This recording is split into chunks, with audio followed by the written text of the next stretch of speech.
Сәлеметсіңдер ме балалар, көңіл-күйлерің қалай? Олай болса, бүгінгі ұйымдастырылған оқу қызметімізді бастаймыз. Оқу қызметіміздің тақырыбы диірменшіге көмектесейік. Мақсаты балаларды жоғары, төмен, бірдей көлемдерін салыстырып үйрету, биік және аласа заттарды ажыратуға жаттықтыру. Оқу қызметімізді бастамас бұрын, қанекей шаттық шеңберін құрып алайықшы. Қайырлы күн, достым, қайырлы күн болсын. Біздің алар бағамыз кілең бестік болсын. Жарайсыңдар балалар. Осындай көңіл күймен ұйымдастырылған оқу қызметімізді бастаймыз.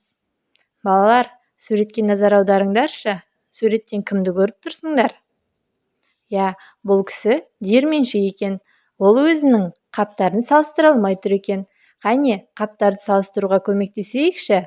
Қай қап биік, қай қап аласа, немесе қай қаптар бір-бірімен тең?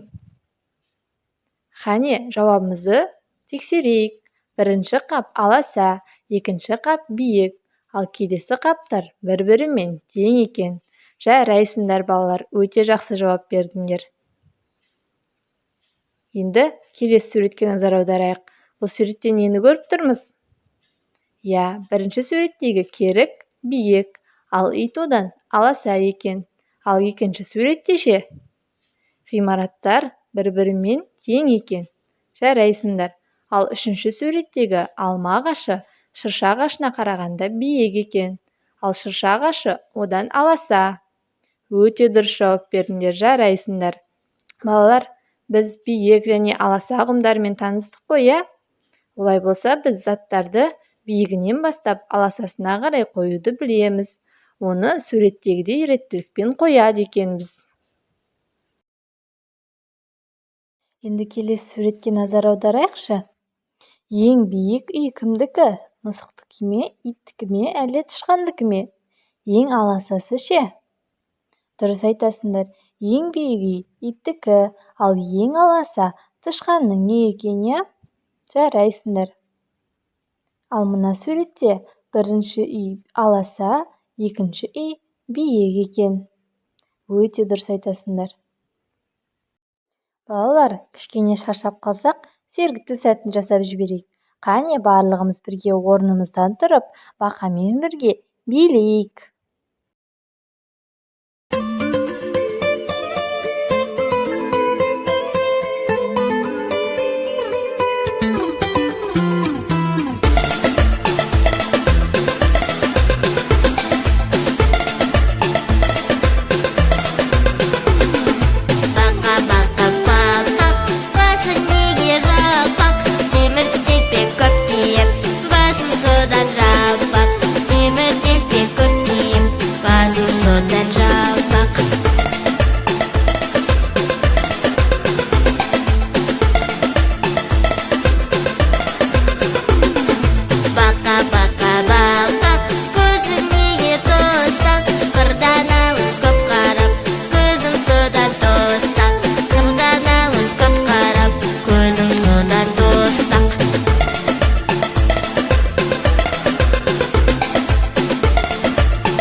Ал балалар, сергіп алсақ, ойын ойнайық.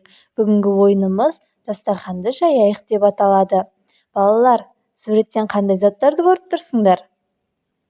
Дұрыс айтасыңдар. Бұл заттардың ішінде дастарханның үстінде тұратын және де үстел үстінде ұстауға болмайтын заттар бар. Сол заттарды үстел үстіне орналастырып, ал артық заттарды ата-аналарының көмегімен сызып тастап, кері байланыс жасап жіберіңдер. Бүгін өте белсенді болдыңдар. Жарайсыңдар, балалар. Осымен бүгінгі ұйымдастырылған оқу қызметіміз аяқталды. Сау болыңдар.